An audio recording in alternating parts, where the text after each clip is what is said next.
Hello बेटा।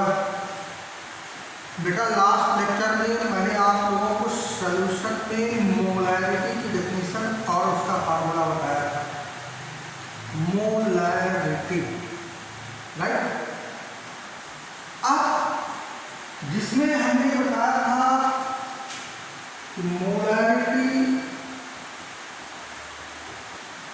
is equal to number of moles divided by total volume of solution in liter, और मोल को W by M mean mass upon molar mass से ये भी litre में था, and this is equal to W upon M into V के millilitre है। तो यहाँ वो लिखा होगा इतनी चीज मैंने बताई थी। अब यहाँ पे मैं आज आपको बताता हूँ बेटा कि अगर molarity from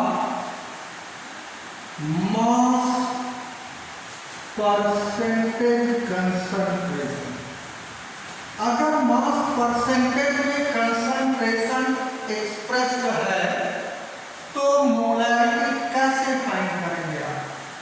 When we use relation molarity is equal to mass percentage concentration, या जितना भी दिया 50% तो 50 ले देंगे into 10 into density of solution divided by molar mass of solute। इस रिलेशन का अगर आप यूज करेंगे तो डायरेक्टली मोलैरिटी फाइंड हो जाएगी।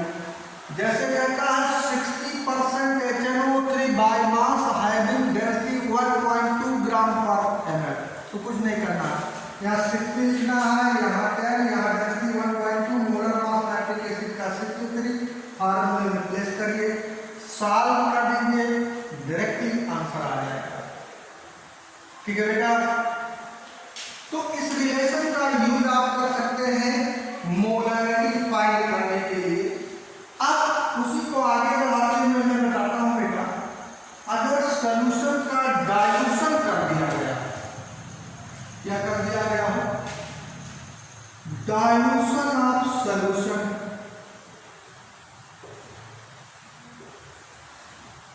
डाइल्यूशन ऑफ सॉल्यूशन का मतलब adding more solvent. Molarity N upon V होता है, जब डाइल्यूशन करेंगे तो वॉल्यूम इंक्रीज करेगा और होल वैल्यू ये मोलैरिटी क्या करेगी? डिक्रीज करेगी। यानी डाइल्यूशन का मतलब decreasing concentration by adding more solvent. ठीक है। अब डाइल्यूशन में सपोज करो ये किसी भी सब्सटेंस का सॉल्यूशन है, this one is solution having volume V1 and molarity M1। Molarity कितनी है? M1। अब इसका डाइल्यूशन किया हमने, डाइल्यूशन यानी वाटर ऐड कर दिया सॉल्वेंट। अब ये सॉल्यूशन जो बना वो डाइल्यूट हो गया, यानी डेफिनेट है उससे कंसंट्रेशन डिक्रीज कर गया होगा डाइल्यूट, लेकिन सॉलिड और सॉल्वेंट का नेचर नहीं चेंज हुआ, वही सॉलिड है वही सॉल्वेंट है। अब वॉल्यूम इंक्रीज करके V1 से V2 और मोलैरिटी M1 से M2 हो गई, मोलैरिटी M1 से M2। So for dilution case, जब भी सॉल्यूशन का डाइल्यूशन हुआ हो तो आप रिलेशन यूज कर सकते हैं M1 V1 is equal to M2 V2, यानी इस रिलेशन से आप फाइंड करेंगे M2 फाइंड कर सकते हैं, या M1 V1 M2 V1 है V2। अब V2 अगर फाइंड कर ले तो V2 में से V1 को माइनस कर दे तो कितना सॉल्वेंट ऐड किया वो एमोन का, पहले वाले में कितना था? V1 ऐड करने के बाद V2 कितना सॉल्वेंट ऐड किया? V2 minus V1। तो पहले V2 कैलकुलेट करें, फिर V2 में से V1 माइनस कर दें तो एडेड वाटर यानी एडेड सॉल्वेंट आ जाए। लेकिन याद रहे ये फार्मूला तब तक वैलिड है जब तक सॉल्यूट और सॉल्वेंट चेंज ना हो, केवल डाइल्यूशन किया गया हो, सॉल्वेंट ऐड किया गया हो, तब आप इस फार्मूले को यूज कर सकते हैं। ठीक है बेटा। अब इसके बाद मैं कर रहा हूं एक रिलेशन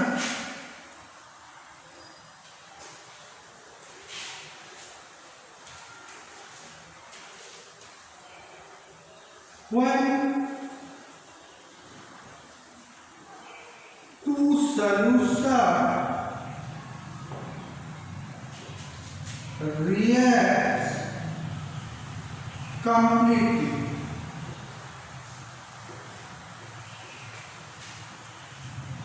सपोज करो ये किस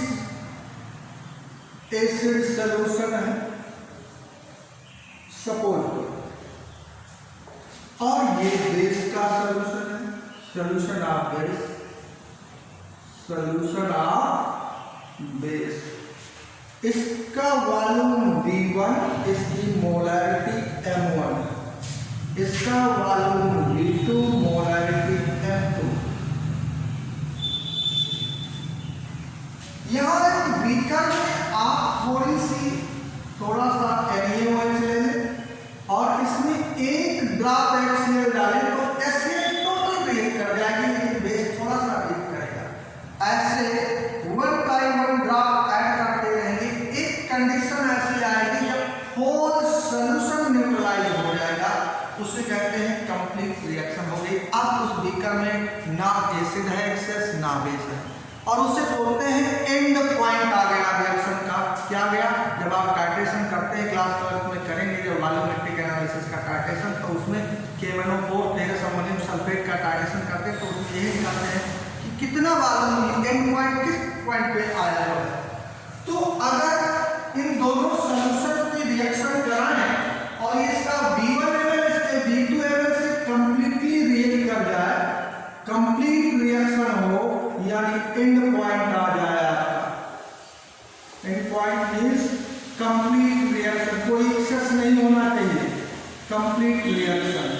तो आप इसके लिए क्या यूज कर सकते हैं? आप इसके लिए फार्मूला यूज करेंगे M1V1 is equal to M2V2।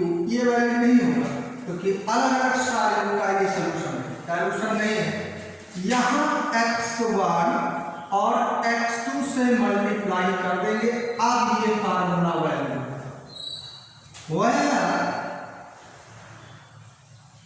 x1 and x2 are n factor of substance acid and base। n factor को कुछ लोग वैलेंस फैक्टर के नेम से भी जानते हैं। x1 और x2 से मल्टीप्लाई हो जाएगा तब ये फार्मूला वैलिड होगा। या टाइट्रेशन जब आप करेंगे तो जब मोलैरिटी कैलकुलेट करेंगे तो इसी रिलेशन को यूज करेंगे। अब सवाल उठता है कि ये n फैक्टर क्या है, व्हाट इज n फैक्टर? ठीक है, तो एसिड बेस न्यूट्रलाइजेशन हो, ऑक्सीडेंट रिडक्टेंट का सॉल्यूशन हो, कंप्लीटली रिएक्ट कर रहा हो, दो सब्सटेंस कंप्लीटली रिएक्ट कर रहे हैं, तो हम लिख सकते हैं x1 M1V1 equal to x2 M2V2 where x1 and x2 are n factor of substances। ठीक है, अब यहाँ क्वेश्चन उठता है कि ये n फैक्टर क्या है, व्हाट इज n फैक्टर? तो हम कहें n फैक्टर ये डिपेंड करता है कि वो सब्सटेंस कौन सा है जिसका n फैक्टर फाइंड कर रहे हैं। n फैक्टर हो सकता है बेसिसिटी ऑफ एसिड, यानी एसिड में कितने रिप्लेसेबल हाइड्रोजन एटम है या कितने H+ आयन फर्निश कर रहा है। जैसे HCl है, एक H+ निकलेगा तो मोनो बेसिक है, उसका n फैक्टर, यानी एसिड के बेसिसिटी को यहाँ n फैक्टर कहते हैं। तो HCl की बेसिसिटी 1 है, n फैक्टर 1। H2SO4 में 2 हाइड्रोजन रिप्लेसेबल है तो n फैक्टर उसका 2 लेंगे। HNO3 में 1 है तो 1 लेंगे। इसी तरीके से ये n फैक्टर हो सकता है एसिडिटी ऑफ बेस। और इसका मतलब जैसे NaOH है तो कितने OH है रिप्लेसेबल, तो n फैक्टर 1 हो गया। इसमें कितने OH 2, n फैक्टर इसका 2 हो गया। AlOH थ्राइस, इसका n फैक्टर कितना हो गया 3 हो गया। जितने OH ग्रुप है हाइड्रोक्सिल आयन। और क्या हो सकता है ये this one valency of an element, जैसे सोडियम, पोटेशियम, कैल्शियम, मैग्नीशियम हो केवल एलिमेंट, कॉपर, सिल्वर तो उसकी वैलेंसी है, ठीक है। ये हो सकता है number of charge on ion, जैसे SO4 है 2 माइनस तो इसका फैक्टर 2 हो गया, जितना चार्ज है उस पे नंबर ऑफ चार्ज। ये हो सकता है टोटल नंबर ऑफ पॉजिटिव और नेगेटिव, दोनों में से एक ही चार्ज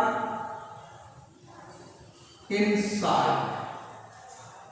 जैसे देखिए ये CaCl2 लिखा है, तो यहां Ca2 प्लस और 2Cl माइनस 1 चार्ज तो 2 से मल्टीप्लाई कर दिया तो 2 हो, और 2 इस पे है तो या तो पॉजिटिव चार्ज देखो या तो नेगेटिव, तो टोटल मैग्नीट्यूड पॉजिटिव चार्ज का 2 और नेगेटिव चार्ज का 2, तो इसका m फैक्टर जो हो गया वो कितना हो गया 2 हो। तीसरा खास बात है total change in oxidation number पर मॉलिक्यूल, 1 मॉलिक्यूल ऑफ ऑक्सीडेंट और रिडक्टेंट। कोई ऑक्सीडेंट या रिडक्टेंट रिएक्शन में रिएक्ट करे तो उसके 1 मॉलिक्यूल में टोटल ऑक्सीडेशन नंबर में जितना चेंज हो उसे कहते हैं हम m फैक्टर। और यही m फैक्टर वहां हमने लिखा है x1 और x2 से। याद रखिएगा, इसकी आगे भी जरूरत पड़ेगी m फैक्टर कैसे फाइंड करते हैं। ये तो मोलैरिटी से कुछ रिलेशन मोलैरिटी के हमने बताया और बताया m फैक्टर क्या है जो x1 और x2 के रेंज से जाता है, ठीक है बेटा। अब इसके बाद अगला कंसंट्रेशन मेथड हम लोग देखते हैं। मोलैरिटी हो गया, अब इसके बाद मोलैरिटी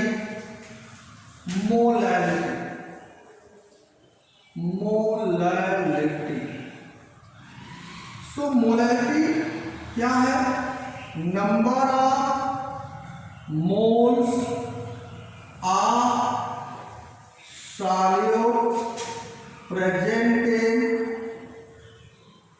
1 kg ऑफ सॉल्वेंट। इसी को कहते हैं मोलर कंसंट्रेशन। मोलर तो मोलैरिटी को अगर हम मोलैरिटी लिखे तो हम कहेंगे number of moles of solute upon mass of solvent in KG. ये अब सपोज करो कि ये कोई सॉल्वेंट है, दिस वन इज सॉल्वेंट, इसका W1 ग्राम लिया और इसमें मैंने ये सॉल्यूट लिया,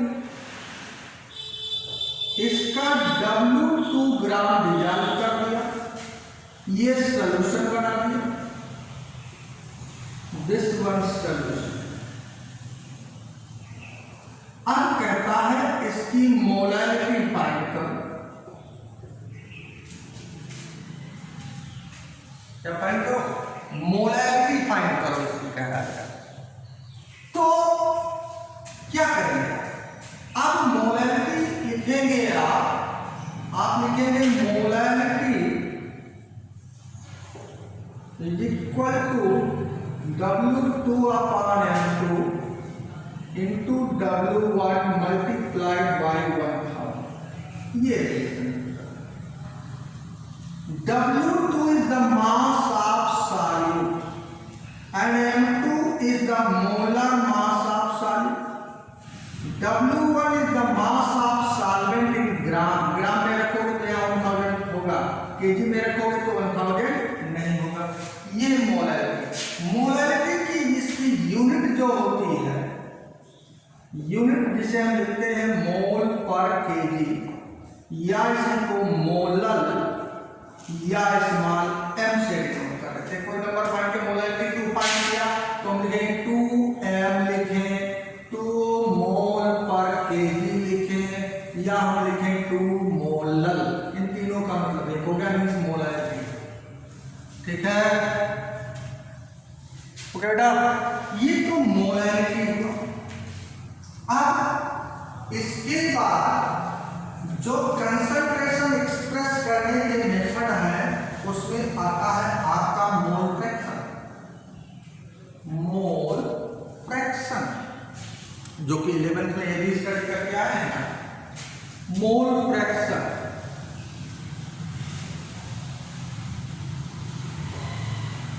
इसे आप x से डिनोट करते हैं। बहुत सरल। कोई सब्सटेंस है 1, इसमें कोई दूसरा सब्सटेंस 2 या तीसरा भी मिला और ये बना लिया आपने सॉल्यूशन। और सभी सॉल्यूशन क्या होते हैं? मिक्सचर होते हैं। ये सब्सटेंस 1 का W1 ग्राम लिया और सब्सटेंस सेकेंड के साथ कितना W2 ग्राम मिक्सअप कर दिया। इस मिक्सचर में कहता है मोल fraction of substance 1, mole fraction of substance first and mole fraction of substance second find करो। तो इसको हम x1 से और इसे x2 से डिनोट कर देंगे। सारे सॉल्वेंट मान सकते हो, भी मान सकते हैं। अब सबसे पहले इसका मोल निकालेंगे। क्या निकालेंगे? मोल। तो यहां n1 निकालोगे तो mass divided by molar mass, यहां n2 निकालोगे n2 mass divided by molar mass. सबसे पहले दोनों सब्सटेंस के मोल फाइंड कर लिए, अगर नहीं गिवन है मास गिवन है तो मोलर मास से डिवाइड करें। फिर मोल फ्रैक्शन ऑफ सब्सटेंस फर्स्ट, जिसका मोल फ्रैक्शन निकालने है उसके नंबर ऑफ मोल्स को न्यूमरेटर में रखो और जितने भी सब्सटेंस हो 1 2 3 4 उनके मोल नंबर ऑफ मोल्स का सम जो है डिनोमिनेटर में रखो। ये मोल फ्रैक्शन है। x2 this is equal to number of moles of substance second upon number of moles of substance first plus number of moles of substance second third fourth जो भी होता है। और जितने भी सब्सटेंस हो उन सब के मोल फ्रैक्शन का sum always equal to 1। Mole fraction एक यूनिट लेस क्वांटिटी है क्योंकि ये नंबर ऑफ मोल्स का रेशियो। डिफाइन कैसे करते हैं? Mole fraction of component is the ratio of number of moles of that component to the total number of moles of all component present in solution. Mole fraction of component is the ratio of the number of moles of that component to the total number of moles of all components present in solution. It is unit less quantity. Total sum of the mole fraction of all components is equal to 1. यानी x solute plus x solvent is equal to 1. ये mole fraction find करने का तरीका। तो मैंने molarity का expression discuss कर दिया, मोलैरिटी का, मोल फ्रैक्शन का, ppm का, mass percentage, volume percentage, mass by volume percentage, ये सब क्लास 11 के यूनिट का रिवीजन था। इन सब का इस चैप्टर में एप्लीकेशन है। अब इसके बाद हम लोग स्टडी करने वाले हैं क्या, सॉल्यूशन चैप्टर, जो एक्चुअल में क्लास 12th में है, और उसमें हम लोग नेक्स्ट लेक्चर लेंगे बहुत जल्दी। कल ही आपको ये लेक्चर मिलेगा। इसके बाद दूसरा lecture solution of solid in liquid, solution of gas in liquid, जिसमें हेनरीज लॉ वगैरह डिस्कस करना है आपको। सॉल्बिलिटी पे वेरियस फैक्टर का अफेक्ट ऑब्जर्व करना है। ये सब चीज़ें हम लोग अगले लेक्चर में कवर करेंगे और डिटेल में अब चैप्टर स्टडी करेंगे। जो है बहुत इजी है, एक एक पॉइंट ध्यान से समझेंगे, सब कुछ क्लियर हो जाएगा। चाहे वो रीजनिंग पार्ट हो, चाहे मैथमेटिकल पार्ट हो, न्यूमेरिकल हो, कुछ भी टोटल सॉल्व हो जाएगा आपका। लेकिन जब कॉन्सेप्ट लेके हम चलेंगे तब। ठीक है बेटा, ओके।